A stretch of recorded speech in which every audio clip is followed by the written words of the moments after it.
Hello and welcome to another update video about BNB. I haven't really covered it for a while, but yeah, a lot has happened since the last video. We actually did come down one more leg down as it was expected in that video, and then we even started to turn around already without actually reaching the 78.6% FIB level. Now be aware, it is one of the coins that obviously didn't reach it. Bitcoin also didn't reach it, that 78.6% FIB level.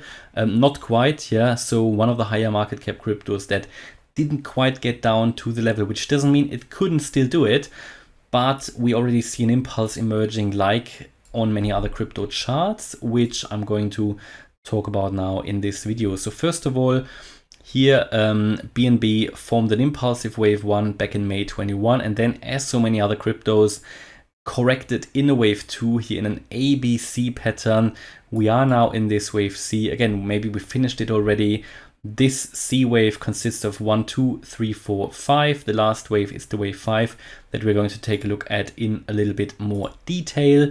However, in this last wave 5, again, you have subwaves, and we're going to take a look at that last wave of that. And really what is important is what has been going on here since May 21, where we came down in this wave 3. It's a smaller subwave.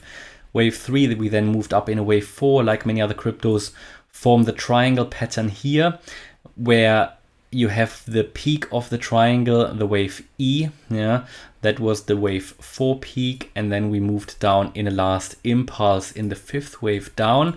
And this definitely could have been the end of this overall correction that has now been lasting since May 21, isn't it? So let's take another look at this chart. But yeah, pretty much since May 21. And here again, you can see very clearly why I often say so much or so often that this overall correction has been lasting for more than a year. Many people don't see this purely only because some cryptos obviously made a new all-time high sort of towards the end of 2021, like Bitcoin, like, for example, which was Phantom, Cardano obviously, but you see many coins as well that didn't do this, that didn't do an overshooting wave B as these other coins did. Yeah, many coins created an overshooting wave B, which is just a corrective wave. It looks bullish. In fact, it is just the pump before the huge crash. Again, it just shows that this sort of bear market has actually been lasting for over a year, yeah, which doesn't make it too unlikely that the correction could be finished already or could be nearly finished. So I remain here of my view that this is definitely possible, something that many people exclude because of the overall macroeconomic environment and what's going on in the world.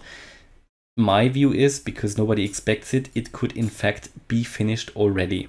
Now, it is still too early to say it. I have to be very clear about that as well.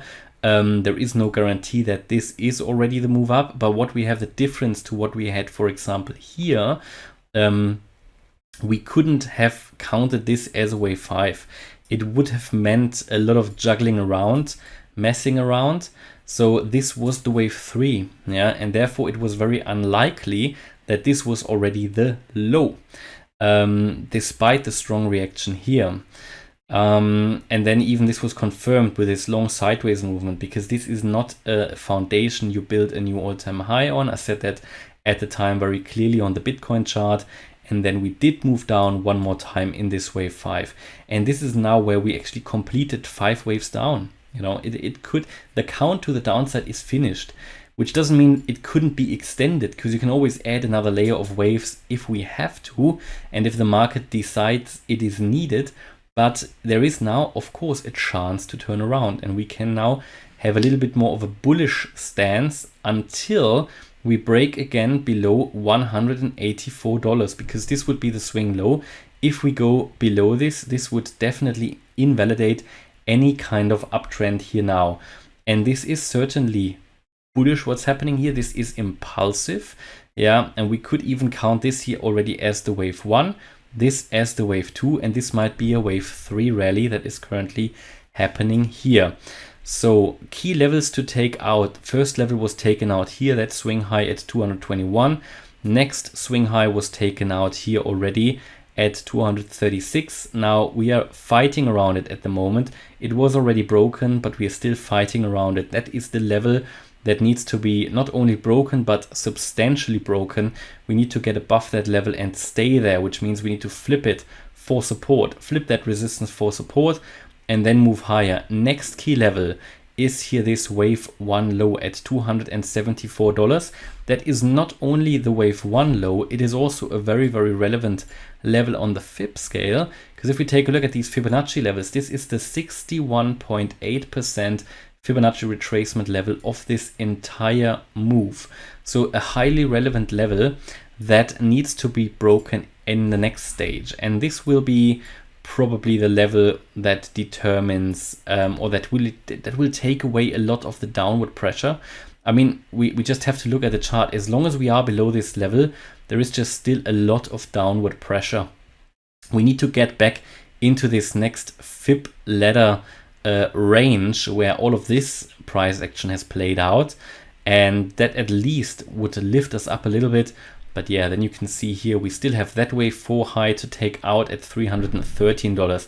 So there's a lot of work still to do on the way up. But what is positive about this is that we have seen a significant swing low.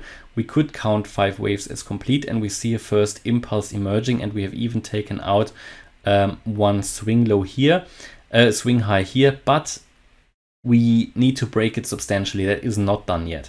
So that is what you need to watch out for. If this level is retested as support, we are probably going to move up to the next key level that I just mentioned, 274, 275 US dollars, where we can then expect some resistance, especially as this is here the 50-day moving average, which is also coming down here at the moment. It is probably going to provide some resistance on the way up as well. Now, if we can count this here as a wave 1 and the wave 2, what would be the target here for that third wave? Let's again take a look at that from the Fibonacci extension point of view. So if that aligns with any of these key resistance levels that we actually have on the chart here, and you can see that would be the minimum target for that would be the $280 level. It's quite close to the $275, $274 level. So as I said, I do expect some resistance here at 274, 275. So it might mean that in that third wave, we might actually not reach here to the $280 unless we peek through it. But I think there will be some initial resistance, and then possibly we're going to break through it. If this is an impulse, then we are going to break it in that wave anyway. Maybe not here in the third, but you will have a 1, a 2, here the 3, yeah, where you might get rejected at 274. Then we have a 4, and then the wave 5, and that should definitely push into this region and might actually reach that wave 2 high here. So it's starting to look interesting, definitely worth keeping an eye on it. And as long as we stay above $183, I think we can follow the view here that an impulse is unfolding. Still, it is really too early to confirm that the low is in, but it's definitely something that needs to be followed here. And again, you know, the key level here that will invalidate this is the move below 184 US dollars. All right, so hopefully you liked the update about BNB. If you did, please hit the like button, leave a comment and subscribe. And if you really like the content, then check out the channel membership. Thanks a lot for watching. Bye-bye.